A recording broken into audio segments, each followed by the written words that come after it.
I have neither a rust monster nor a fey creature for the thumbnail picture, but that won't stop me from talking about them in today's Quick Tips for DMs.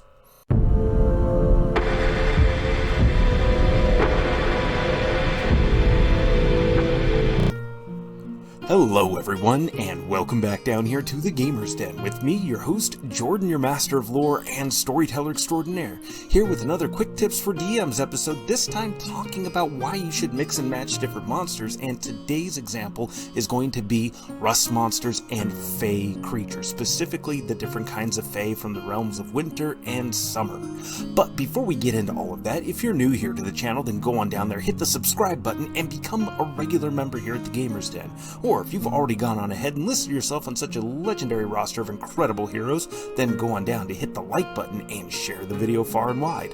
But now let's talk about how mixing and matching these different kinds of creatures can yield such great encounters for your players. Now, the reason why we want to mix these two kinds of creatures is, first and foremost, they kind of help to work over each other's mutual deficiencies. Rust monsters are just that. They're monsters. They're focused on eating ferrous metals in particular, but especially the ferrous kinds of metals, especially those that have been worked and hardened, steel and mithril, adamantium. These things are the most flavorful for the rust monster.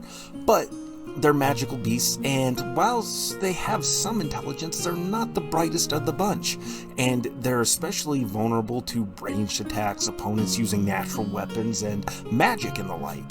Whereas fey creatures, the fey, they're not quite as vulnerable to those things. They're not as vulnerable to magics, they are not as vulnerable to natural attacks, but they are vulnerable to metal. Specifically cold iron, although if you're going more with a Harry Dresden route or just the general mythology around the Fae overall, then they're just weak to anything with a ferrous content to it, so anything iron-based. Cast iron pots, worked steel, any of these things, the modern world would be a nightmare for the Fae. But a rust monster helps to take care of that issue pretty readily, and a fey creature can use its various suite of magic or spell-like abilities to assist and help the rust monster. Not only that, but because rust monsters are magical beasts, it's very likely that the fey, especially the more clever ones who have paid attention, could actually round up some of these creatures, begin breeding and training them to follow directions so that they focus more on cold iron. And this doesn't just only work for fey, this can also work for other creatures too, such as different kinds of lycanthropes. Lycanthropes can conceivably train rust monsters to go for silver items first, rewarding them with iron afterwards, copious amounts of it. Conceivably, they're intelligent enough to be trained in such a fashion, although arguably it would be incredibly difficult to do this, but it still presents an interesting challenge for your players, because they now have to deal with this simultaneous combination threat that is bearing down on them. And it's a threat that can actually remove one of the biggest advantages that they can bring to the battlefield, namely weapons that help to overcome the specific damage reduction requirements of the creatures that they're fighting. So this is why you want to kind of look at these things and try to mix and match creatures of different kinds to try to help cover for those specific weaknesses. So if something is weak to creatures that are evil creatures with evil, natural attacks and the like, able to overcome those damage reductions, then they'll want something that helps to ward them off more effectively, makes them weak somehow.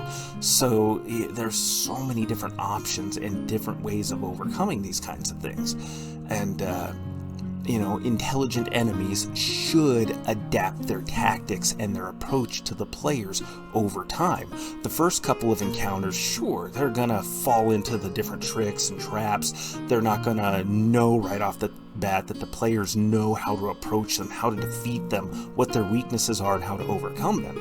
But once they have that information, once it becomes clear that these players are actually a threat, these characters are decimating them, they're going to switch tactics. They're going to change up their approach. They're going to start throwing different things at the player characters to try to give them a curveball, something they don't expect that will make them vulnerable instead.